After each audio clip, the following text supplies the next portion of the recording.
Kalau Anda berpondasi dengan dua hal tersebut, Anda akan tolak semua sifat Allah. Tapi Allah memfirmankan, Nabi Muhammad menyabdakan, bagaimananya kita nggak tahu, tapi Allah memilikinya dengan sifat yang sesuai dengan keagungannya. Maka kita mengimani pasti nggak sama dengan makhluk. Oh, sesama makhluk aja nggak sama kok.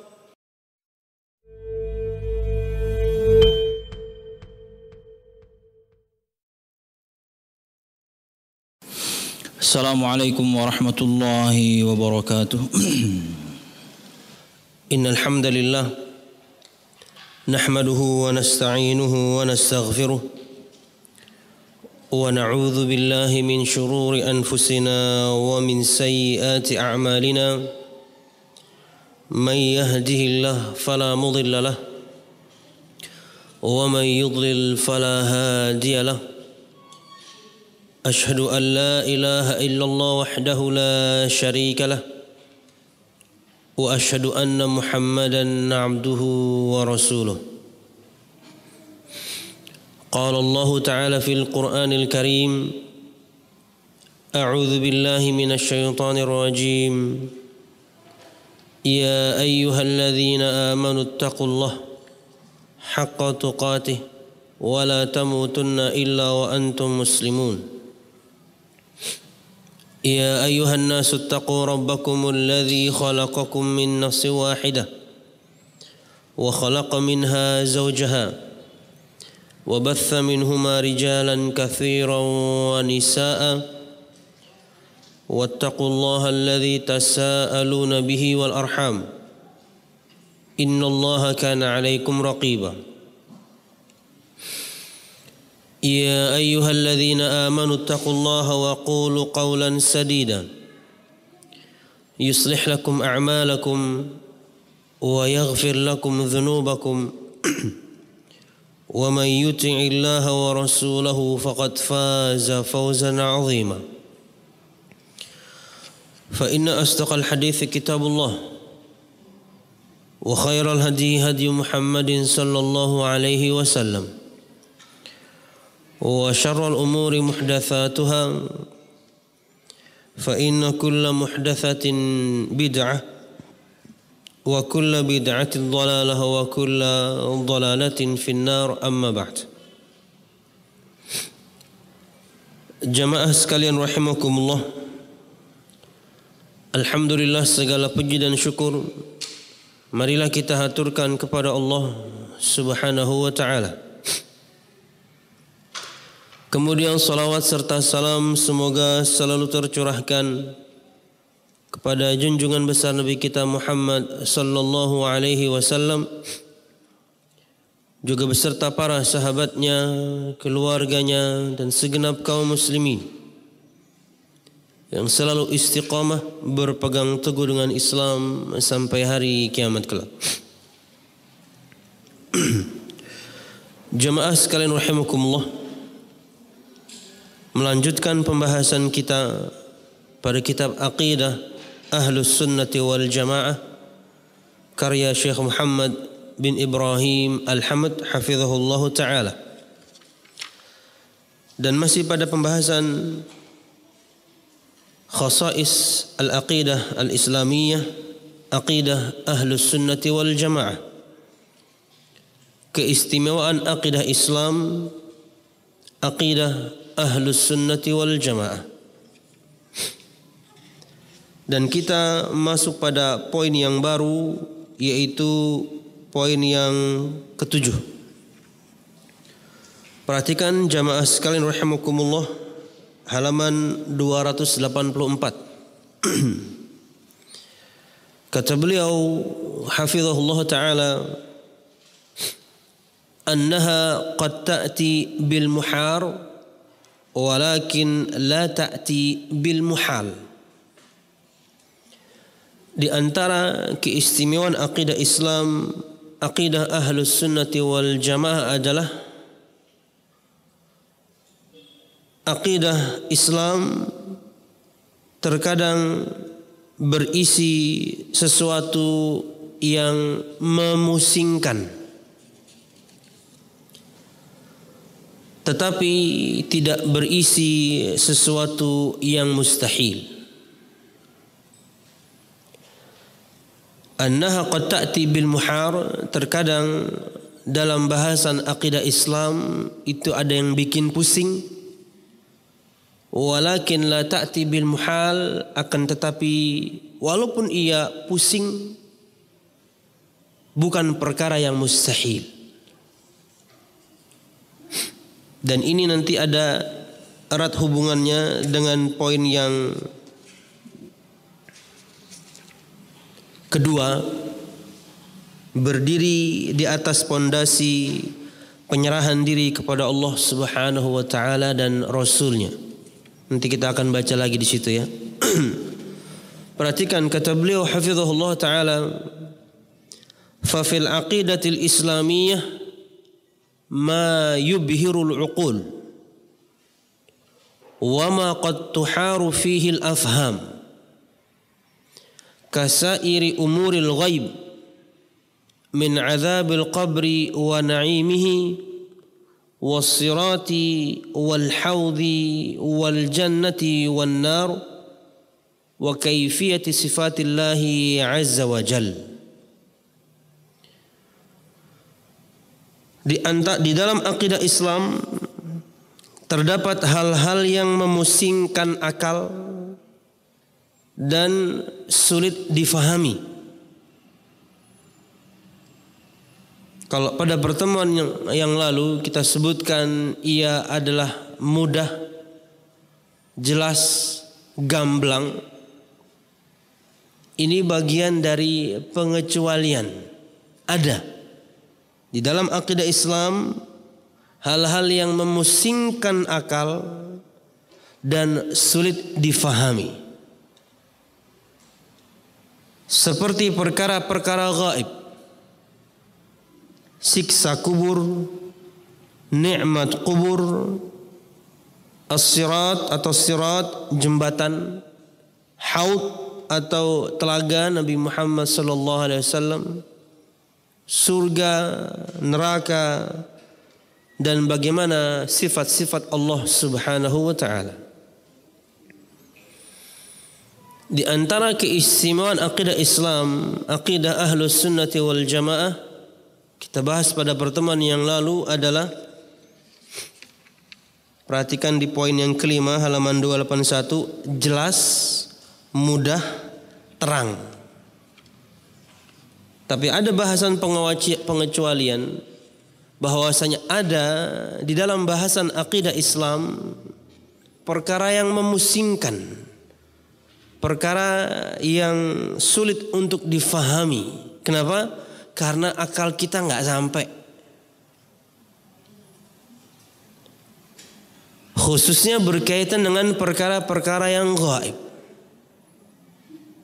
Makanya jamaah sekalian rahimakumullah, di poin yang kedua, dan kenapa itu diletakkan pada poin yang kedua?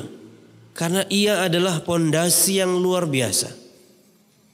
Bahwasanya di antara keistimewaan akidah Islam, akidah Ahlus Sunnati wal Jamaah adalah berdiri di atas pondasi at-taslim, penyerahan diri kepada Allah Subhanahu wa taala dan Rasulnya, berkaitan dengan hal-hal gaib yang tadi kita sebutkan. Kalau tidak berserah diri, tidak berdiri kita di atas pondasi berserah diri dalam perkara-perkara gaib seperti ini, kita pasti akan mengingkarinya. Bagaimana kita mengingkarinya padahal itu difirmankan dalam Al-Quran? Bagaimana kita mengingkarinya padahal ia disabdakan dalam hadis yang sahih? Maka pondasi kita hanya at-taslim, berserah diri. Karena tidak mungkin ada kebatilan pada firman Allah dan juga sabda Nabi Muhammad yang sahih. Cuma perkaranya ini gaib, tidak bisa kita indra. Entah itu dilihat, didengar, dirasa. Cuman ia adalah difirmankan oleh Allah Subhanahu wa taala dan juga Nabi Muhammad menyabdakannya. Maka kita harus mempercayainya. Karena ia perkara yang gaib, maka akal kita tidak sampai ke sana. Kalau tidak ada pondasi berserah diri kepada Allah Subhanahu wa taala, tunduk dan patuh, niscaya banyak hal dalam akidah Islam akan kita ingkari. Dan ini semuanya berurutan ini. Semuanya gaib. Ini contoh-contoh saja tentang perkara-perkara yang gaib. Siksa kubur kita tidak bisa lihat. Kita tidak bisa dengar. Sama juga dengan nikmat kubur. Karena yang merasakan nikmatnya di alam kubur, yang merasakan pedihnya azab di dalam kubur, itu si mayit, bukan kita yang hidup. Tapi di saat yang sama itulah pembeda antara kita yang beriman dengan berserah diri kepada Allah dan Rasulnya, karena Allah firmankan dan Nabi Muhammad sabdakan, dengan orang yang ngukurnya atau mengukurnya dulu dengan akalnya, harus bisa dia cerna dulu baru dia percaya. Itulah pembedanya orang-orang beriman dan yang tidak. Allah firmankan, Nabi Muhammad sabdakan, kami imani. Berkaitan dengan detail bagaimananya, kami nggak tahu. Lawang ia perkara gaib. Dan hikmahnya juga luar biasa besar. Orang kalau misalnya, atau semua kita misalnya bisa mendengarkan orang diazab di dalam kuburnya, apakah kemudian kita berani bermaksiat? Semua orang akan takut bermaksiat kepada Allah Subhanahu wa taala. Semua akan beriman kepada Allah Subhanahu wa taala. Semua akan menjadi orang-orang yang saleh. Apa bedanya kemudian, atau apa gunanya kemudian tentang perkara beriman kepada perkara yang gaib? Lawang kita bisa dengar kok, berarti nggak gaib dong. Saya bisa dengar fulan diazab. Ngeri sekali, makanya saya nggak berani maksiat. Tidak. Makanya kata Nabi Muhammad SAW, laula alla tadafanu la da'autullaha an yusmi'akum min 'adzabil qabri alladhi asma'u minhu. Jika saja kalian tidak saling mengebumikan satu sama lain. Anda meninggal, kita kuburkan. Saya meninggal, Anda menguburkan. Kalau enggak kayak gitu, kata Nabi Muhammad, kalau saja kalian tidak saling menguburkan satu sama lain. Ada yang meninggal, teman-temannya nguburin. Ada yang meninggal, teman-teman yang lain yang nguburin. Kalau enggak kayak gitu, saya ingin sekali, kata Nabi Muhammad, berdoa kepada Allah Subhanahu wa taala agar Allah memperdengarkan kepada kalian azab kubur yang aku dengar. Karena kalian saling menguburkan satu sama lain, kalau kalian dengar enggak ada yang berani ke kuburan. Kalau kalian tidak saling menguburkan satu sama lain, saya ingin Allah memperdengarkan kalian azab kubur. Tapi karena kalian saling menguburkan satu sama lain, kalau dengar nggak ada yang berani ke kuburan ngantar orang yang meninggal. Ya. Kemudian Nabi Muhammad SAW bersabda, ta'awadhu billahi min azabil qabr. Berlindunglah kepada Allah Subhanahu wa taala dari siksa kubur. Nabi Muhammad yang menyabdakannya, dan beliau diperdengarkan orang yang sedang diazab di kuburnya. Nabi Muhammad diperdengarkan, tapi tidak untuk yang lain. Tapi faedahnya untuk kita. Kenapa Nabi Muhammad diperdengarkan? Karena akhirnya kita tahu dosa apa yang membuat orang itu kemudian diazab. Dosa yang besar tapi dianggap ringan oleh orang. Kana la yastanzihu minal baul wal akhar kana yamshi bin namimah. Kata Nabi Muhammad SAW, orang pertama beliau diperdengarkan dua orang yang sedang diazab di kuburnya. Kata Nabi Muhammad SAW, orang pertama itu tidak cebok ketika dia buang air kecil. Dalam riwayat yang lain, la yastatiru minal baul. Dia tidak mencari sater atau penutup atau berlindung ketika buang air kecil. Dianggap ringan kan oleh orang? Iya dong. Dianggap ringan oleh orang. Kebelet sedikit, stop di pinggir jalan, buang air kecil. Dianggap ringan itu. Padahal karenanya seseorang bisa diazab di kuburnya. Wal akhir kana yamshi bin namimah, kata Nabi Muhammad, dan yang lainnya ia adalah orang yang suka mengadu domba. Bawa berita dari A diberikan kepada C, bawa berita dari C diberikan kepada A agar mereka berseteru.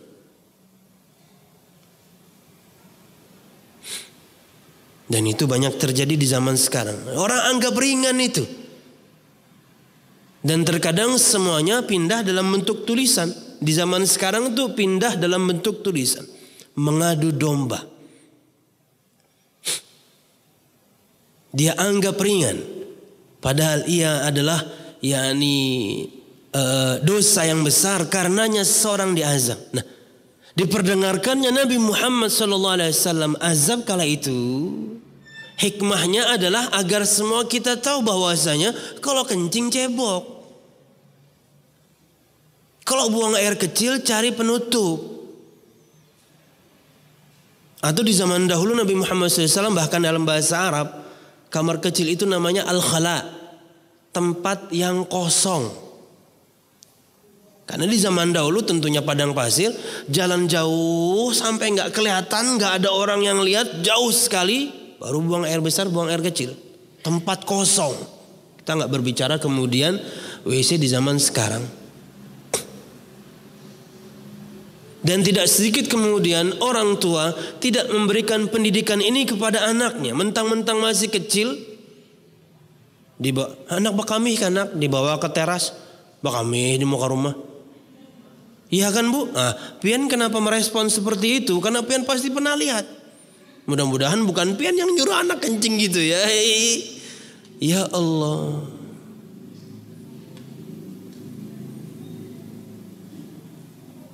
Kenapa kami kan dibawa ke muka rumah? Situ jenaka aja.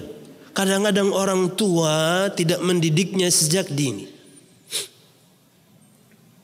Akhirnya ketika dia besar, akhirnya dia cuma cari tempat, pipis sana, pipis sini. Akhirnya tembok orang bawa pesing, pagar orang bawa pesing. Kenapa? Anak dia. Dia yang mengajarkan sejak kecil seperti itu. Sampai besar akan seperti itu nanti. Kita tidak berbicara, yakni orang-orang yang kemudian sangat jauh dari agama atau bahkan non muslim ya.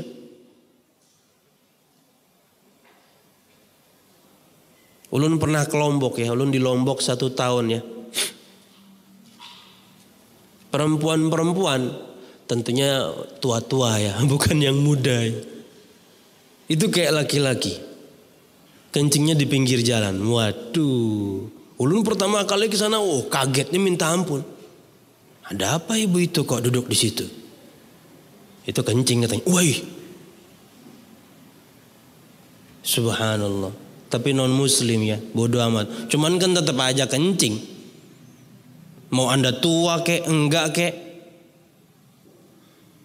Kata Nabi Muhammad SAW, ittaqul la'inan. Jauhilah kalian dari 2 hal yang melaknat. Di antaranya adalah yakni alladzi yatakhalla fi tariqin nasi aw fi dhillihim. Orang yang buang air besar, buang air kecil di jalan orang warawiri lewat. Atau di tempat mereka terkadang istirahat di bawah pohon. Pohonnya dikencingin. Kan kadang orang kecapean gitu ya. Enak dong kemudian bernaung di bawah pohon yang rindang. Tapi mau bernaung, bawa kami. Akhirnya orang pasti melaknat kan. Kampret nih siapa yang kencing di sini? Kan orang akhirnya ngelaknat kan, keluar kata-kata yang buruk semua. Udah doakan tuh pangjan, ngalih bak kami mbahani orang tuh jar. Wah, akhirnya kada kau bak kami. Karena orang melaknat jadinya. Apalagi dulu ya, di satu tempat lah, waktu ulun masih SD lah ya. Kalau ulun pengen bilang di Dahlia kan nggak nyaman ya, dulu lah. Itu di gang sebelah. Pian bisa kira-kira ya. Sorry nih gang sebelah, tapi ini dulu. Sekarang nggak tahu masih ada atau enggak. Dulu kita ada lapangan kecil di sana, umum tanah kosong. Setiap kita mau main, mesti kita cek dulu di mana titik pup. Ya, soalnya nanti pas main bisa keinjek. Iya. Ini bukan pupnya binatang, pupnya manusia. Coba. Awal tahun 90-an masih ada orang seperti itu. Di mana? Di sini. Ya Allah. Kita tidak berbicara kemudian di kampung atau kemudian kita bukan ini satu daerah yang primitif. No. Anda bisa bangun kok. Yani kamar kecil. Kenapa di tempat orang warawiri jalan Anda buang air kecil, buang air besar? Terkadang kalau kemudian titiknya banyak, kada jadi kita main bola, bayangin. Zolimnya Anda dulu sama kami waktu pengen main bola. Kada jadi kami bermainan, banyak banget aja. Mau siapa aja kah? Bisa imbayan sekolah, pojok sini satu, pojok satu. Bapaknya wajar. Nyatai baca Quran, nyatai. Pojok-pojok. Ya Allah. Di awal tahun 90-an ya. Sekarang saya nggak tahu, tapi begitu terakhir kemarin saya lewat di situ rumputnya sudah panjang, tapi tetap tanah kosong, cuman rumputnya udah panjang. Nggak tahu. Mudah-mudahan semuanya udah pada punya WC ya. Ya Allah, menyedihkan ya. Dikiranya ringan itu. Karenanya Anda bisa diazab loh.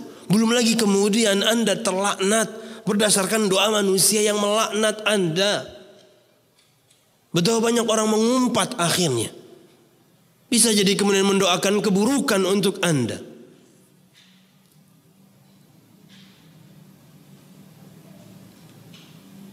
Nabi Muhammad yang sebutkan orang mengiranya itu kecil, padahal dia dosa besar. Wallahu a'lam bishawab. Jamaah sekalian rahimakumullah.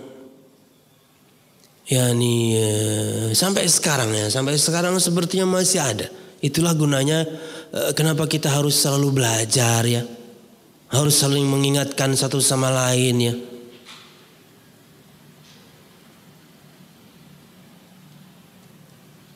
Untuk kemudian menjaga yakni kebersihan diri, kebersihan tempat ibadah. Tidak kemudian sembarangan yakni buang air besar, buang air kecil, subhanallah.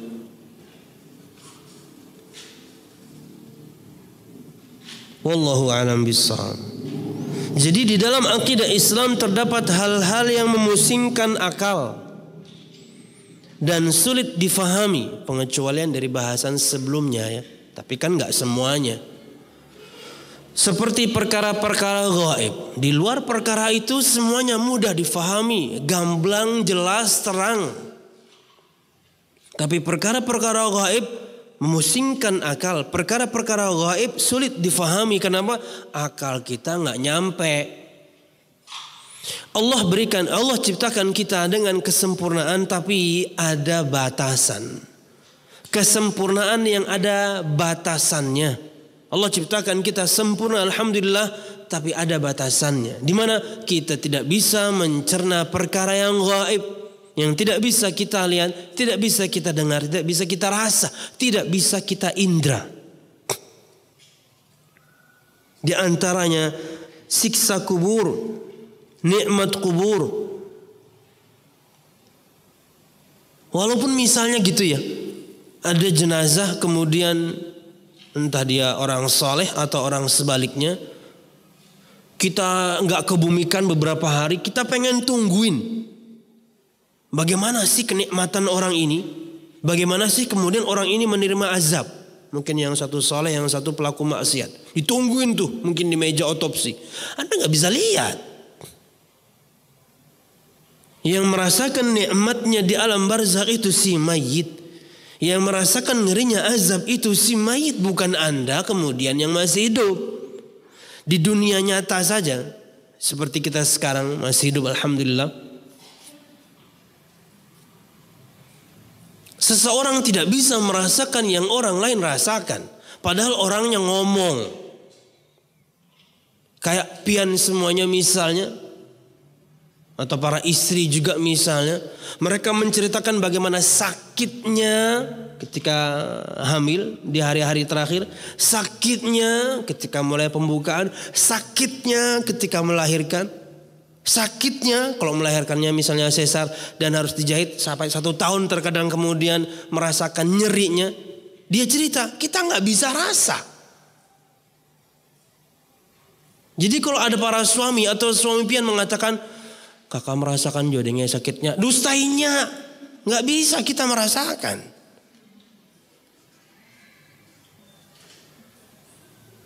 Ya, padahal andanya cerita kan. Sakit mana Kak Eyar?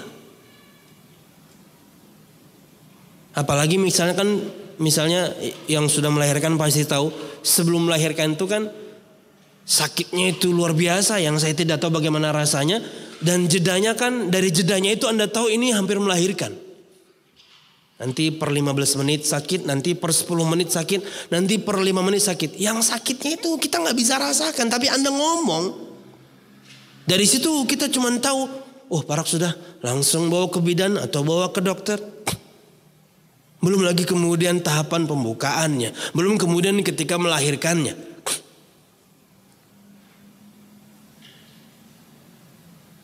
Subhanallah. Padahal Anda ngomong. Di dunia nyata ini. Atau sekarang ulun juga ngomong misalnya. Bu, saya dari tadi sebenarnya sakit perut bu. Pian tentunya pernah sakit perut. Tapi yang sedang ulun rasakan sekarang bisa jadi sangat berbeda dengan yang pernah pian rasakan. Ulun ngomong, pian gak bisa rasa kok. Berhadapan kita, atau tutup tirai tentunya. Berhadapan kita, nyata kita di dunia. Allah bisa berikan rasa kepada seseorang yang lain gak bisa rasa padahal dia ngomong. Apalagi dia gak ngomong. Ini cara mendekatkan untuk memahami bahwasanya mungkinnya terjadinya azab dan nikmat kubur. Kenapa? Di dunia nyata Allah bisa berikan rasa itu. Sama juga misalnya nih, mungkin ibu-ibu rada jauh contoh ini ya. Kami mungkin laki-laki, bapak-bapak, atau mungkin ibu-ibu juga pernah i'tikaf sama-sama di sini. Ini contoh yang sering ulun sampaikan dan secara umum Syekh Utsaimin memberikan contoh ini. Cuman kadang ulun contohkan ketika i'tikaf. Beliau contohkan orang yang tidur. Seorang tidur. Dia lagi i'tikaf nih, tambahan dari ulun lagi i'tikaf. Dia sedang baca Quran. Tapi temannya mungkin karena lelah tidur di kanan. Temannya yang lain mungkin karena lelah juga tidur di kiri. Dia baca Quran. Yang di kanan ini dia sedang mimpi indah. Yang di kiri ini dia sedang mimpi buruk. Apakah dia yang terbangun atau masih terjaga sedang baca Quran bisa merasakan yang dua orang ini sedang rasakan? Enggak, di samping dia loh. Ya, di kehidupan nyata Allah bisa berikan rasa kepada seseorang yang lain tidak bisa merasakan.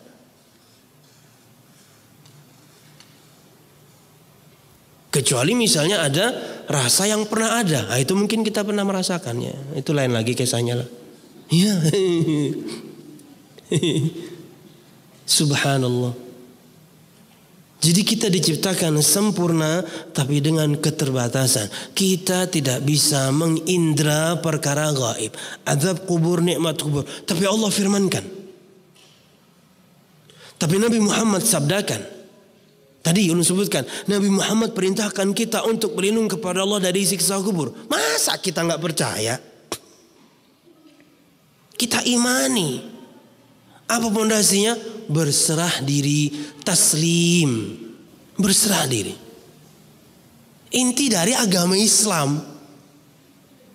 Dari wazan yang sama, dari kata yang sama. Berserah diri Islam itu. Pada perkara-perkara gaib itu kemudian prakteknya. Walaupun ya.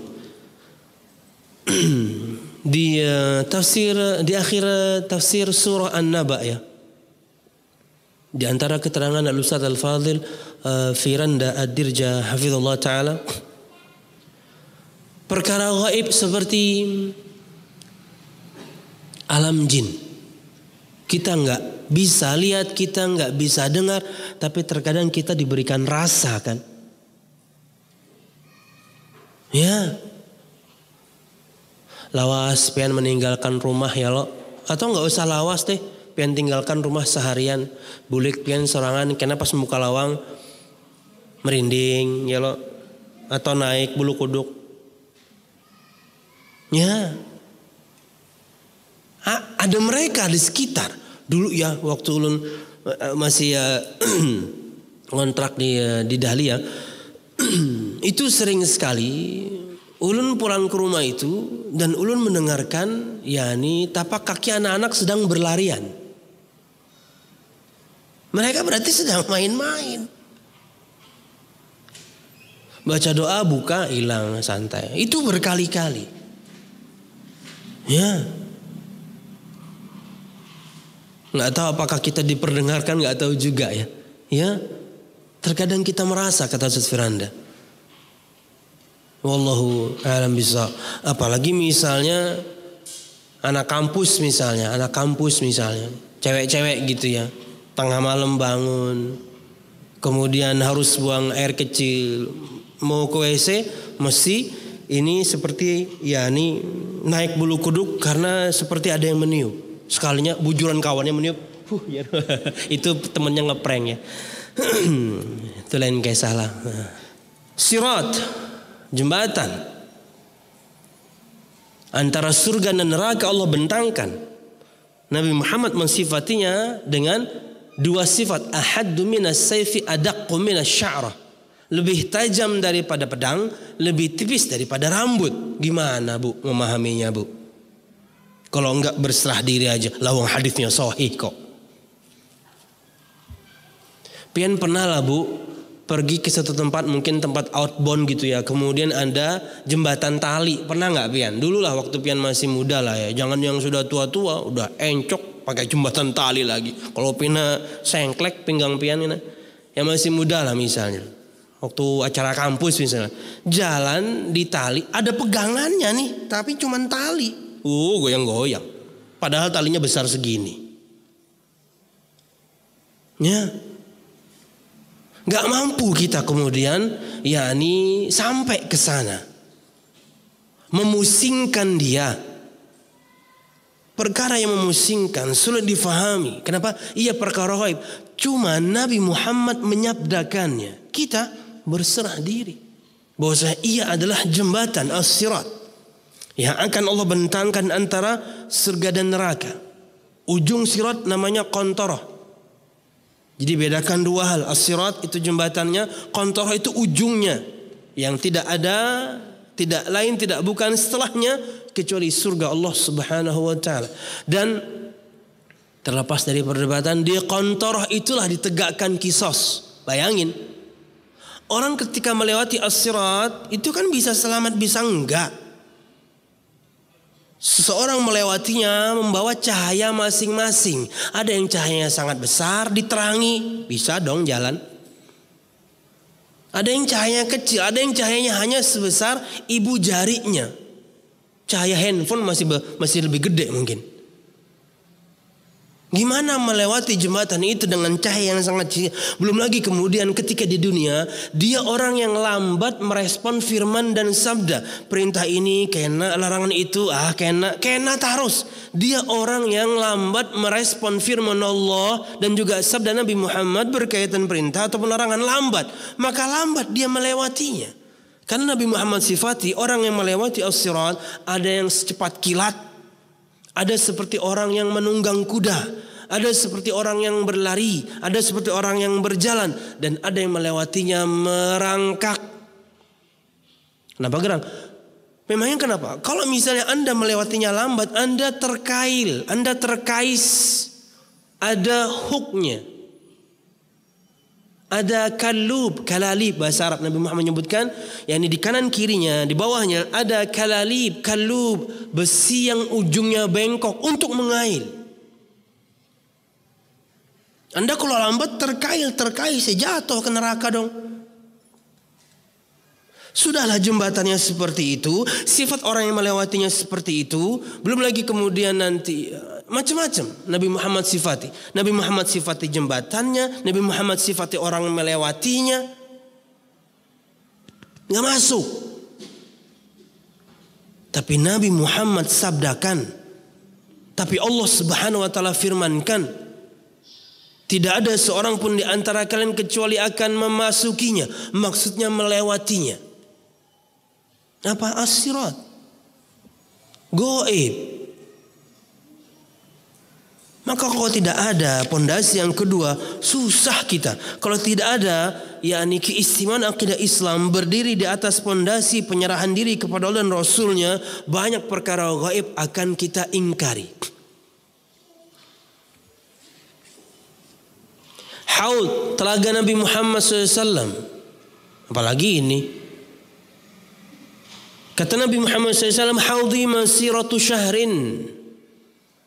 Telagaku itu disebutkan di riwayat yang lain, panjangnya sejauh seseorang melakukan perjalanan satu bulan lamanya. Sebulan itu dulu bisa 1.600 sampai 2.000-an kilo. Dulu kalau sebulan itu. Mekah Palestina itu sebulan itu. Mekah Palestina ya 1.600-an lebih. Telaga sejauh itu panjangnya, di riwayat yang lain juga lebarnya yakni sama. Hingga kemudian sebagian para ulama berpendapat bahwasanya ya kotak bentuknya, persegi, panjang lebarnya sama. Sejauh seseorang melakukan perjalanan 1 bulan lamanya. Haudhi masiratu syahrin, telagaku seluas itu, sejauh itu, selebar itu.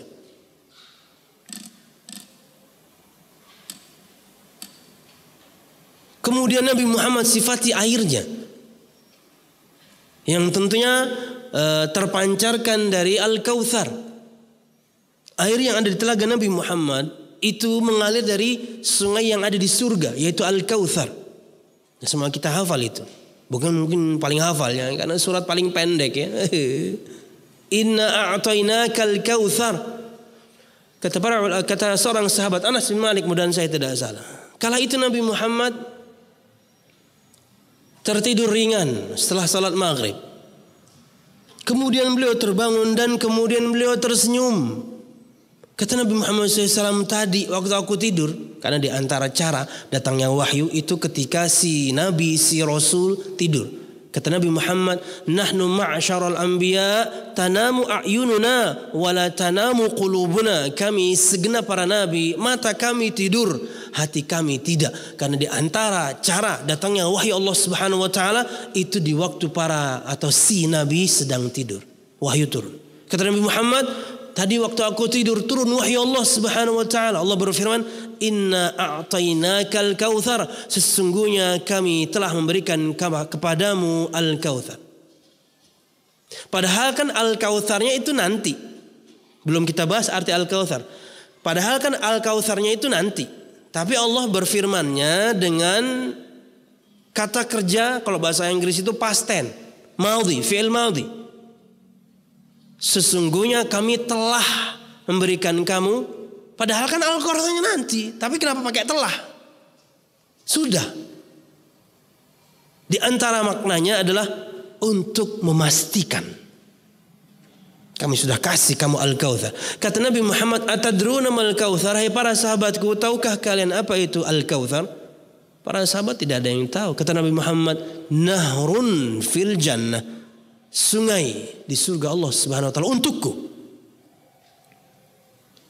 Dari Al-Kautsar kemudian yakni terpancarkan atau ya seperti itu ya, disebutkan ada pancurannya ke telaga Nabi Muhammad SAW.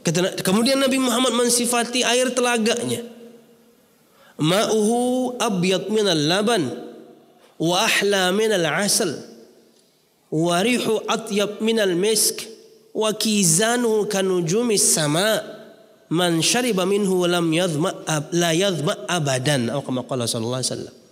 Nabi Muhammad sifati dengan 5 sifat airnya itu. Ma'uhu, air di telagaku itu, abyad minal laban, lebih putih daripada susu. Kita tahu susu yang murni subhanallah putih luar biasa. Kecuali sudah difermentasi, kadang-kadang kemudian jadi rada krem. Putih susu itu, lebih putih daripada susu, lebih manis daripada madu. Pian mungkin sudah memikirkan lahaknya aja. Itu kan pemikiran kita sekarang, lahaknya aja. Tahu lahak ya Bu? Kalau itu tuh, itu dahak ya. Terlalu manis kadang-kadang bikin kita nek ya. Itu kan kita mikirnya sekarang. Bukti bahwasanya kita terbatas. Rasa yang indera perasa yang Allah berikan kepada kita sekarang terbatas. Sesuatu itu kemudian sangat manis saja kita udah merasa berlebihan kok. Sangat asin saja kita merasa berlebihan kok. Tapi ini yang Muhammad sebutkan lebih manis daripada madu. Kemudian baunya lebih wangi daripada minyak wangi kasturi. Misik itu kasturi, minyak wangi yang paling mahal disebutkan. Karena selain sangat wangi, cara pencariannya sangat susah. Dia hanya ada di masa kawinnya kijang. Walaupun sudah berubah jadi Innova ya. Di masa kawinnya kijang.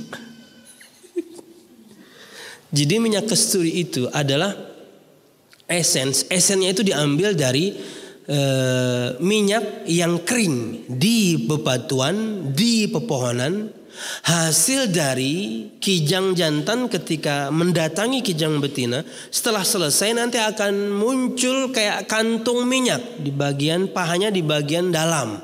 Disebutkan bisa kanan bisa kiri, akan muncul kantung minyak. Bagi dia itu gatal, maka dia akan pecahkan itu. Bisa di pepohonan, bisa di bebatuan. Kering minyak itu di bebatuan, kering minyak itu di pepohonan. Dari situlah kemudian diambil dan jadi esens atau intisari dari, atau yakni apa ya esens itu ya? Ya esen minyak wangi ya. Bibit minyak wangi. Wangi sekali. Kalau bahasa Inggrisnya biasanya musk tulisannya, M-U-S-K, musk. Bahasa Arabnya misk, kasturi. Walaupun terkadang produknya itu cuma penamaan, tapi yang original ulun pribadi nggak tahu yang mana baunya. Soalnya di Saudi kan ada Hamil Misk gitu ya, ada toko parfum terkenal Hamil Misk, pembawa misik. Tentunya ada cerita di balik itu ya. Lebih wangi daripada. Kenapa disifati dengan wangi, Bu? Minuman kalau aromanya sedap, enak, itu menggugah selera untuk kita meminumnya. Coba pian misalnya gitu ya, ada minuman apa gitu ya, cappuccino cincau deh, kan kadang-kadang baunya enak tuh. Wah mantap, minum dan betul-betul laziz, mantap. Atau apa gitu ya, yang akhir-akhir ini saya suka ya, minuman Jamila ya, jahe merah latte, mantap namanya ya. Jadi begitu dicium, wah bau jahenya menyegarkan gitu ya. Terkadang juga pas dicium, kenapa kecut? Totonya nyiumnya di sini, salah ya. Mencium, wah kalau enak itu akhirnya tergugah kita untuk meminumnya. Pian tahu orang minum wine mesti dicium dulu kan? Pernah lah pasti pian dulu melihat film-film atau mungkin di drama Korea ada nggak Bu? Ada ya. Jadi ditaruh wine, mesti diputer-puter dulu, set. Kemudian dicium. Wah, buang, enggak diminum ya, diminum. Wah, subhanallah. Karena ketika wangi, ia menggugah selera kita untuk minum atau jus. Waduh, mantap itu. Jus ini, jus itu bau buahnya keluar. Nyamannya minum. Ya. Lebih putih daripada susu, lebih manis daripada madu, lebih harum daripada minyak kasturi, dan jumlah gelasnya seperti jumlah bintang gemintang yang ada di langit. Artinya sangat banyak. Nggak mungkin kemudian nanti kita rebutan, nggak mungkin. Bahadangan gitu, lah kasih pelawasnya ini jar. Kayaknya dulu hanya segelas jar. Nggak ada gitu. Semuanya bisa minum. Kata Nabi Muhammad, keutamaannya orang yang meminum darinya, man syariba minhu la yadhma abadan. Barang siapa yang meminum darinya setegukan syurba, satu teguk, tidak akan haus selamanya. Subhanallah. Gimana? Gaib. Tapi Nabi Muhammad sabdakan dan hadisnya sahih. Gimana kita tidak mengimaninya? Surga dengan semua kenikmatannya, saya sudah bahas. Sebelum pandemik udah selesai kayaknya ini. Neraka juga sudah bahas detail. Ngerinya azab neraka, indahnya nikmat surga. Di kajian pekanan biasanya waktu itu ulun bahas. Subhanallah. Bidadari surganya, makanannya, minumannya, rumahnya, tempat tinggalnya. Air yang mengalir di sana, sungai-sungainya. Subhanallah. Gaib. Tapi Allah memfirmankan, Nabi Muhammad menyabdakan, dan Nabi Muhammad pengecualian beliau diperlihatkan. Nabi Muhammad diperlihatkan bagaimana surga dan juga neraka, hingga kemudian beliau bisa mensifatinya untuk kita, hingga kemudian kita termotivasi untuk beramal karena mengharapkan surganya, dan di saat yang sama kita juga takut sekali bermaksiat karena ngeri akan nerakanya. Imbang jadinya. Ada pengharapan, ada rasa takut. Dan bagaimana sifat-sifat Allah Subhanahu wa taala? Ya, kita akan mengimani sesuatu itu kalau minimal kita dengar dari orang yang pernah lihat, apalagi kita lihat. Kita meyakini sesuatu itu kan seperti itu, Bu. Bahwasanya kita lihat perkaranya, dua kita dengar dari orang yang lihat. Berkaitan dengan sifat-sifat Allah, dua-duanya ini nggak ada. Gimana dong? Apakah kemudian Anda akan tolak? Apakah kemudian Anda akan meniadakan sifat Allah? Allah Maha melihat, Allah Maha mendengar, Allah memiliki ini, memiliki itu. Bagaimana ya Allah turun ke langit dunia? Tangan Allah, betis, qadam. Qadam kalau di manusia itu yakni dari mata kaki ke bawah, qadam. Makanya sepak bola itu quratul qadam, karena paling banyak pergerakan kaki yang digunakan dari mata kaki ke bawah. Di sabda disebutkan sak, betis, dari lutut sampai mata kaki. Ada tangan, ada mata, ada jari jemari. Gimana? Kita mengimani sesuatu hingga kemudian yakin kita kalau kita lihat atau minimal dengar dari orang yang lihat, dan dua-duanya itu nggak ada berkaitan dengan sifat Allah. Kalau Anda berpondasi dengan dua hal tersebut, Anda akan tolak semua sifat Allah. Tapi Allah memfirmankan, Nabi Muhammad menyabdakan, bagaimananya kita nggak tahu, tapi Allah memilikinya. Dengan sifat yang sesuai dengan keagungannya, maka kita mengimani. Pasti nggak sama dengan makhluk. Oh, sesama makhluk aja nggak sama kok. Ya, kita sama-sama melihat. Kita ngelihat, ayam ngelihat. Tapi kita nggak bisa lihat malaikat, malah ayam bisa. Padahal sama-sama lihat, tapi mereka bisa tuh. Ayam disebutkan di antara keistimewaan yang mereka miliki ada unsur infrarednya. Mereka bisa melihat cahaya yang kita nggak bisa lihat. Makanya kata Nabi Muhammad, jika kalian mendengarkan ayam berkokok, maka pujilah Allah Subhanahu wa taala, mereka sedang lihat malaikat. Dan kalau kalian mendengarkan ada anjing menggonggong atau kemudian kuda meringkik, maka bertawudlah kepada Allah, mereka sedang lihat setan. Kita lihat punya penglihatan, kuda lihat punya penglihatan, anjing lihat punya penglihatan, tapi beda. Sama-sama makhluk beda. Kita aja sama-sama manusia beda. Mungkin sebagian pian ada yang pakai kacamata, Bu? Ada, Bu? Ada kan? Ada, Bu? Ada. Atau juga mungkin nggak pakai kacamata tapi pakai soft lens. Tapi bukti bahwasanya penglihatan Anda kan beda sama yang lain. Yang lain masih bisa ngelihat, kemudian tanpa kacamata atau pakai soft lens, kemudian Anda harus menggunakan alat bantu. Walaupun seminus-minusnya kita, maka kita tahu, wah ini 100.000. Seminus apapun pian gitulah, minus 4, 5, kandal. Tapi berapa ding? 100.000. Mantap ya, karena warnanya pink. Subhanallah.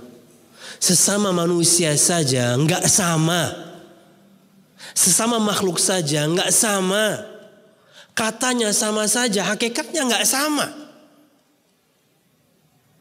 Kaki saya, kaki meja, kaki tangan.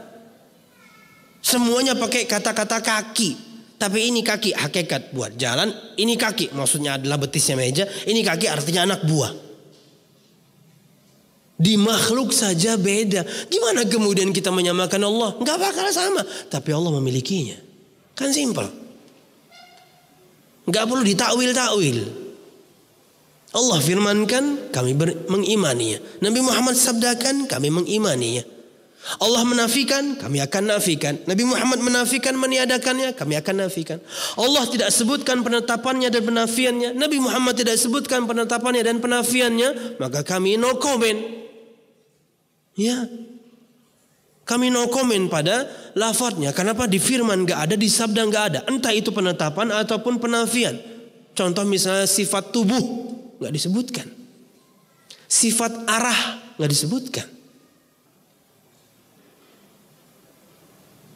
Tapi muncul tentunya kata itu ya. Muncul tentunya kata itu. Maka kami no comment. Kenapa? Di Quran gak ada. Entah itu penetapan tubuh untuk Allah, atau kemudian penafian tubuh untuk Allah. Gak ada. Kami no comment. Kami diam tawakuf. Cuman kalau ditanya maknanya, maka kami akan mendetailnya. Jika dimaksudkan dengannya sebuah kesempurnaan, Allah maha memilikinya. Allah maha berhak untuk memiliki kesempurnaan. Tapi kalau yang dimaksudkan dengannya adalah kekurangan, Allah jauh dari segala sesuatu yang kurang. Enak kan? Ya. Tapi iya perkara gaib. Susah difahami, sulit difahami, memusingkan akal, tapi bukan mustahil. Makanya diletakkan di sini di nomor 2, karena itu pondasi sekali. Apa itu? Kita berdiri di atas pondasi berserah diri. Lalu nggak bisa kita indra kok. Wallahu a'lam bishawab. Kemudian, fal'uqulu tuharu fi fahmi haqiqati hadhihi al-umur wa kayfiyatiha, walakinnaha la tahiluha.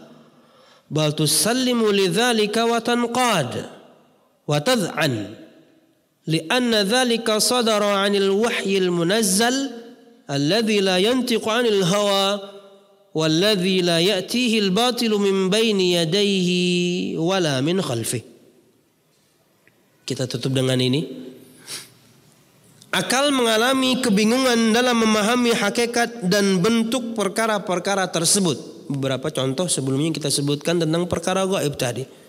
Azab kubur, siksa kubur, nikmat kubur, sirat, haud, surga, neraka, sifat-sifat Allah. Matahari didekatkan sejarak 1 mil. Mil itu artinya adalah panjangnya besi celak seorang wanita, panjangnya pensil eyelinernya seorang wanita. Berapa sih? 4-5 cm aja mungkin kepanjangan kok. Pendek kan pensil eyeliner? Masa ada pensil eyeliner 0,5 meter? Gimana nganu matanya? Mesti pendek kan? Itu di antara mana mil. Kata Nabi Muhammad, matahari akan Allah dekatkan nanti kepada manusia di padang mahsyar sejarak 1 mil, sejengkal kita terjemahkan. Oh, sejauh ini saja panasnya minta ampun. Kalau yang ada ini saja Allah dekatkan dikit aja, Allah rubah sedikit aja, hangus semua kita ini. Bu, di musim panas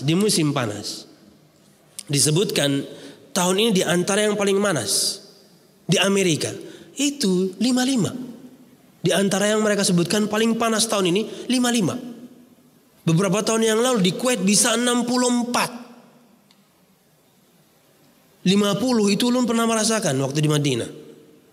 Waduh, nyaman bener pian. Mun hendak panggangan apalagi yang daging slice tuh, wah pian. Setumat aja, andak di piring lo, keluarkan tangan di jendela, masak, lawan tangan piannya masak, panas luar biasa.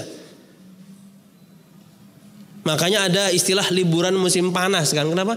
Karena panas sekali, maka mereka harus keluar negeri. Kalau yang nggak bisa keluar negeri maka AC non-stop, nyala terus. Kita nggak punya musim itu. Kita punya musim, yakni musim kemarau, musim penghujan. Sudah tahu cuman punya 2 musim, nggak punya jas hujan. Bingung juga kita. Ya kan, Pian kalau naik sepeda motor tuh pas hujan orang berteduh. Kan kita cuman punya 2 musim. Ente kok nggak punya jas hujan? Kita berbicara yang nggak punya mobil ya. Teduh, mungkin gak ingat bawa ya. Oh di Madinah 4. Musim dingin, musim panas, Robi, musim semi. Satunya apa ya? Ada 4. Musim kawin ada 4 pokoknya. Mau kalau sudah Robi, aduh itu nyamannya bu. Robi, musim semi. Nggak panas, nggak dingin, nyamannya subhanallah. Oh udah dingin, ulun pernah merasakan dinginnya Madinah, paling dingin tuh 4. Luar biasa, nafas susah. 4 masih oke dah. Ulun pernah ke Jordan dan waktu itu dinginnya 2, nafas susah. Sama juga kalau panasnya itu sangat, nafas itu susah. Sangat panas susah nafas, sangat dingin susah nafas. Yang ada ini nih, didekatkan sejarak 1 mil gimana? Yang ada ini jauh didekatkan kita semuanya hangus, goib. Karena kala itu orang hanya berkeringat. Bayangin. Bisa? Gak bisa. Yani memusingkan akal sulit difahami. Tapi Allah berfirman tentangnya. Nabi Muhammad bersabda tentangnya. Hadisnya sahih. Sami'na wa ta'na. Kami yakini, kami percaya, kami imani. Itulah muslim. Berserah diri. Dikumpulkan semuanya dalam keadaan hufatan, uratan, ghurla. Hufatan tanpa alas kaki, uratan telanjang, bulat, ghurla, kulub kembali tidak disunat seperti dia lahir.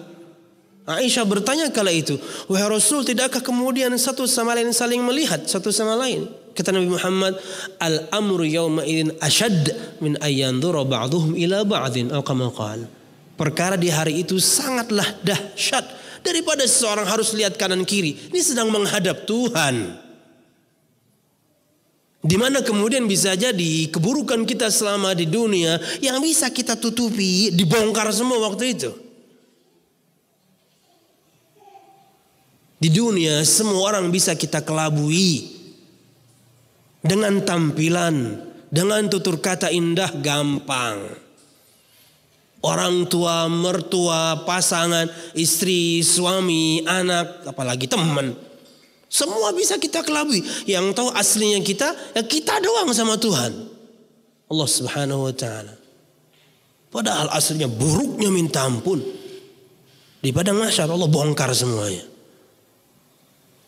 Dan bumi yang kita pijak ini semua kita hafalkan firman Allah, yauma tuhaditsu akhbaraha. Hari di mana dia bumi itu menceritakan semua kabarnya. Fulan fulanah pernah ngapain aja di muka bumi, di muka saya. Buru-buru lihat kanan kiri telanjang. Enggak akan kepikiran. Saya persembahkan apa untuk Allah Subhanahu wa taala. Wallahu a'lam bishawab. Akal mengalami kebingungan dalam memahami hakikat dan bentuk perkara-perkara tersebut. Akan tetapi akal tidak menilainya mustahil, melainkan pasrah, tunduk dan patuh. Ini garis bawah ibu, mungkin nanti keluar di ujian bu. Ibu kira nggak ada ujiannya nanti? Ada bu. Nanti kita adakan ujian ya. Yang jawabannya benar kita kasih tote bag ya. Lalu ada turunan pengajian, ada ujiannya ya, no, pian, ulun begayaan aja, ulun begayaan tuh bujuran. Akan tetapi akal tidak menilainya mustahil, melainkan pasrah, tunduk dan patuh.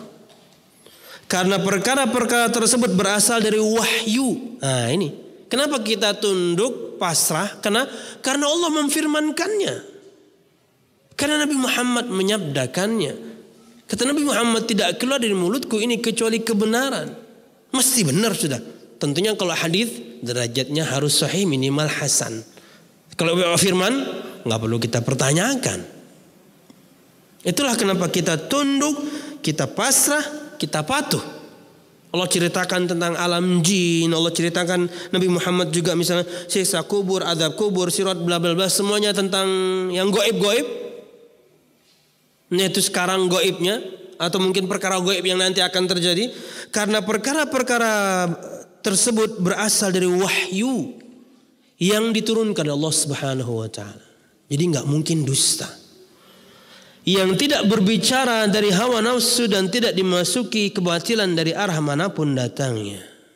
Itulah kenapa kita tunduk, kenapa kita patuh, kenapa kemudian kita percaya, yakin kita, karena ini firman Allah, ini sabda Nabi Muhammad sallallahu alaihi wasallam yang sahih. Wallahu a'lam bissawab. Mungkin ini dulu sebagai muqaddimah karena cukup panjang ini.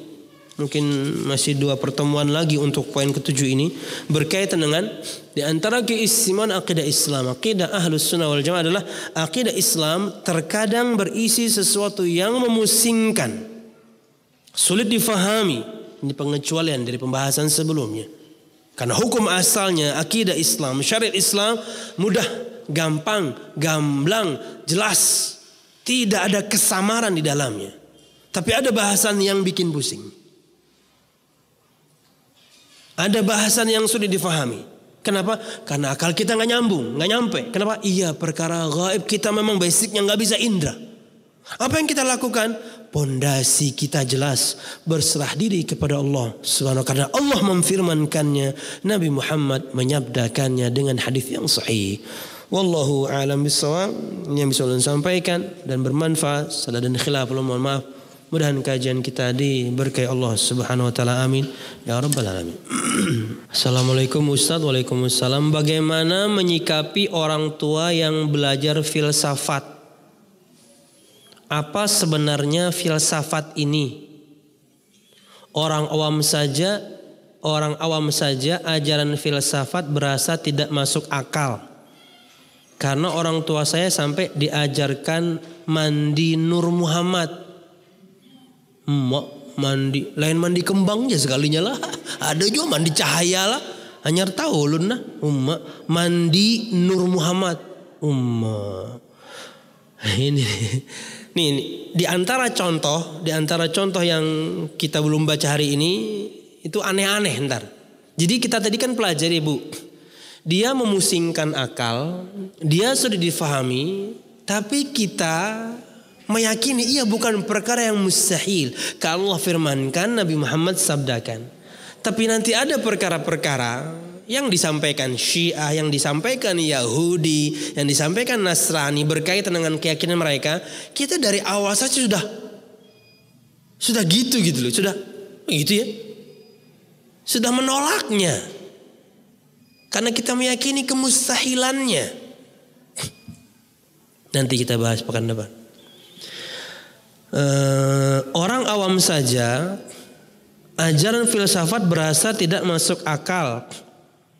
Karena orang tua saya sampai diajarkan mandi Nur Muhammad. Mandi banyu jagin jarang, Nur Muhammad pulang. Koler mandi pada aja.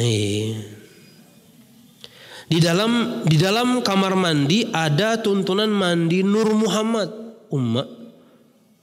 Dengan bacaan Latin hahihu dan selainnya. Mandilah. Mandi sambil zikir lah. Hanya tahu juga nah. Mohon arahannya Ustadz agar orang tua tidak terlalu jauh belajar ilmu tersebut. Siap. Tugas Anda berdakwah. Anda harus ilmui apa yang Anda akan dakwahkan. Makna mudah untuk filsafat adalah menetapkan agama atau syariat dengan akal. Simpelnya gitu deh. Orang-orang yang menetapkan agama atau syariat dengan akal mereka. Orang-orang yang mengedepankan akal mereka dibandingkan firman dan sabda. Landasan mereka berkaitan dengan keyakinan adalah akalnya. Jadi kalau nggak cocok, mereka tidak imani, tidak masuk ke akal mereka, mereka akan tolak. Apalagi perkara-perkara seperti ini. Maka Anda harus mengilmui apa itu filsafat. Gimana ya? Kan identiknya adalah dengan Yunani. Agama mereka meyakini dewa atau Tuhan yang banyak. Mungkin dewanya lebih daripada 19 ya, tidak banyak. Orang yang memiliki Tuhan yang banyak menjadi rujukan kita menetapkan Tuhan kita. Kan gak nyambung ya. Subhanallah. Anda harus mengilmui apa itu filsafat, penyimpangannya, kerancuannya. Hingga kemudian Anda bisa berdakwah. Sampaikan dengan kata-kata yang tepat, lembut, diksi yang tepat, lembut. Jadi mengilmui, timingnya harus tepat, perkataannya harus tepat. Kemudian juga ada skala prioritas, dan ini sangat prioritas karena berkaitan dengan keyakinan atau akidah.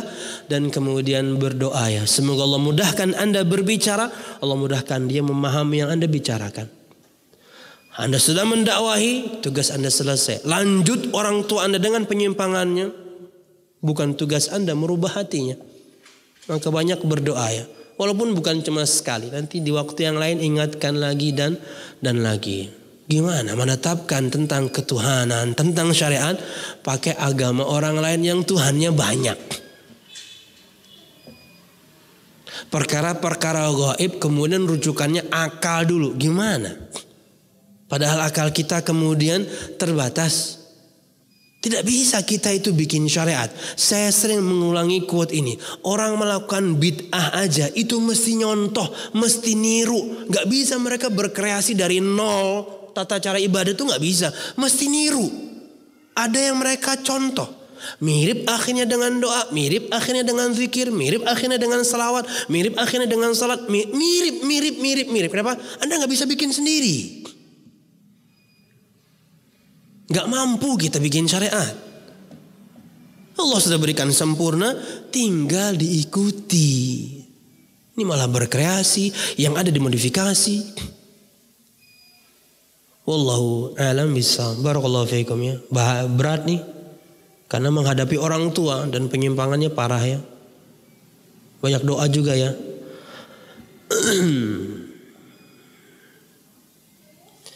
Assalamualaikum Ustaz. Waalaikumsalam. Bagaimana cara agar bisa ikhlas dan tetap bersabar menghadapi orang-orang yang secara terang-terangan menunjukkan sikap tidak senang, sering nyinyir dengan nikmat yang Allah berikan kepada kita, padahal kita sendiri pun tidak pernah menampakkan nikmat tersebut. Oh, siap. Ini orang iri aja. Anda dapat nikmat, Anda pun tidak memperlihatkan. Tapi orang nyinyir, ini orang sakit. Lain ceritanya, Anda yang memulai, Anda yang memancing. Ini Anda kan gak mancing.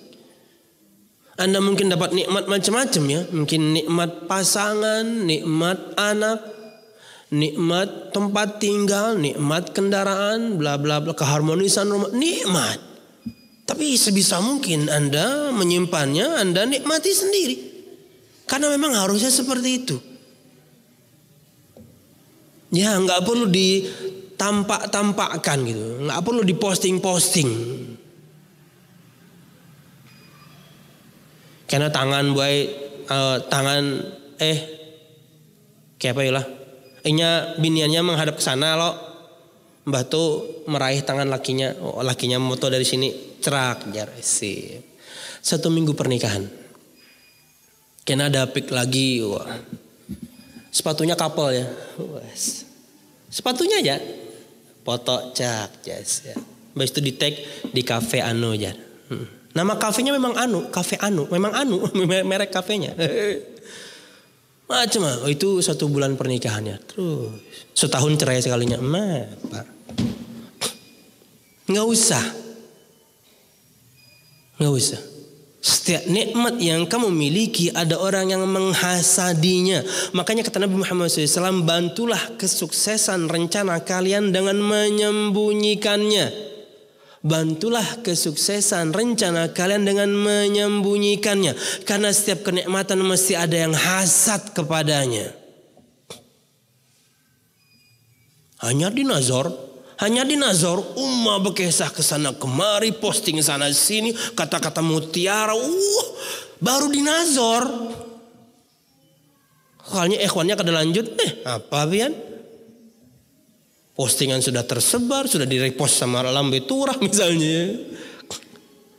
Sembunyikan. Sampai betul-betul deal. Ya. Bahkan mungkin besok akad nikah, sekarang baru ada bahabar ya kada apa-apa. Tapi kan udah jelas, ini belum. Subhanallah, kepedean terkadang. Ya ikhwannya ya akhwatnya enggak sembunyi. Yani bantulah kesuksesan rencanamu dengan menyembunyikannya. Fa inna likulli ni'matin mahsud atau kama qala. Karena setiap nikmat itu ada yang menghasadinya. Nah sekarang kasus Anda adalah Anda sudah menyembunyikannya. Anda tidak memperlihatkannya. Tapi orang terang-terangan gak suka. Orang terang-terangan nyinyir berarti dia sakit. Ya, dia punya hati yang sakit. Dia selalu melihat orang yang lebih darinya. Hingga kemudian setiap kali melihat sesuatu yang lebih darinya, dia iri. Kenapa? Berarti dia tidak bersyukur dengan yang dia miliki. Wallahu a'lam bishawab. Jadi saya nggak bela-bela Anda juga ya. Tapi yang jelas Anda sudah tahu sekarang bahwasanya Anda sembunyikan pun, Anda tidak perlihatkan pun ada orang seperti ini. Maka berlindunglah kepada Allah agar selalu kemudian nikmat yang Anda miliki berkah. Hidup rumah tangga Anda, anak Anda, rumah Anda, kendaraan Anda, gadget Anda. Ya. Berlindunglah kepada Allah Subhanahu wa taala agar selalu mendapatkan keberkahan. Dan doakan juga orang yang nyinyir, semoga hatinya bisa diperbaiki. Hanya Allah yang bisa merubahnya. Dan jangan sampai kita orang itu. Karena kalau berkaitan dengan nikmat, selalu kita melihat yang di atas kita, nggak pernah akan bersyukur. Selalu lihat yang di bawah. Insya Allah akan lebih bersyukur. Wallahu a'lam bishawab. Barakallahu fiikum. Terakhir.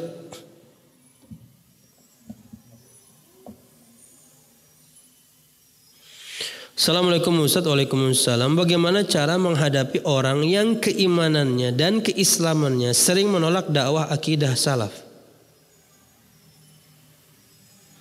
Pak, ini saya tahu bapak-bapak ini. Waalaikumsalam. Tugas Anda hanya menyampaikan. Ini sering kita ulangi. Anda menyampaikan dengan kelembutan, Anda menyampaikan dengan firman, Anda menyampaikan dengan sabda. Semua metode dakwah Anda ikuti sangat mungkin tertolak. Apalagi Anda kasar. Apalagi kata-kata Anda tidak teratur. Apalagi yang Anda sampaikan tanpa hujjah dalil.